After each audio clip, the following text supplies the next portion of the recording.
In today's video, I want to show you guys how you can easily fix the on-off problem here on your Philips TV. Okay, for the first, what we can do is that we unplug the TV. So fully unplug it, then wait like 5 minutes and plug it in again. This is to fully restart the TV because sometimes you have like a problem with the power cable. What you also can do in the time you or meanwhile when you unplug the TV is that you clean up the cable and also clean like the TV. Sometimes you have like a bit dirt or something here on the cable.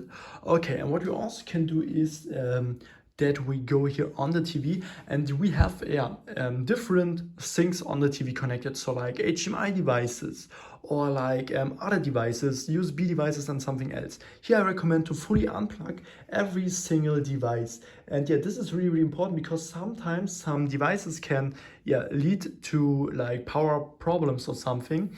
And what we have to do is to unplug everything and then we look if the problem is fixed. And in the most of the times the problem is fixed then. So if not, then we can also try to go here on the home button or here directly into the settings. So here on the home button we can also go on the settings, and here we have like the all settings. Go on this. So and then here we have like picture, sound, and then here the echo settings, and here we have like the energy saving. Here make sure that you turn the energy saving off, and then here we go on switch off timer, and here make sure that you turn the switch off timer on the maximum. And sometimes you can also change like the or set like automatic on and off time.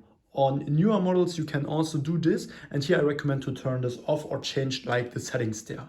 What you also can try to do is that we go here on the settings again, and then we have also like here when we go here on the settings, then we have like here the sleep timer, and here make sure that you don't have activated the sleep timer. This is also really important, that this is like not on like 5 minutes. It should be here on 0. Okay, and after that your automatic on and off problem should be fixed. If I could help you with the video, then please leave a like and subscribe, and see you next time.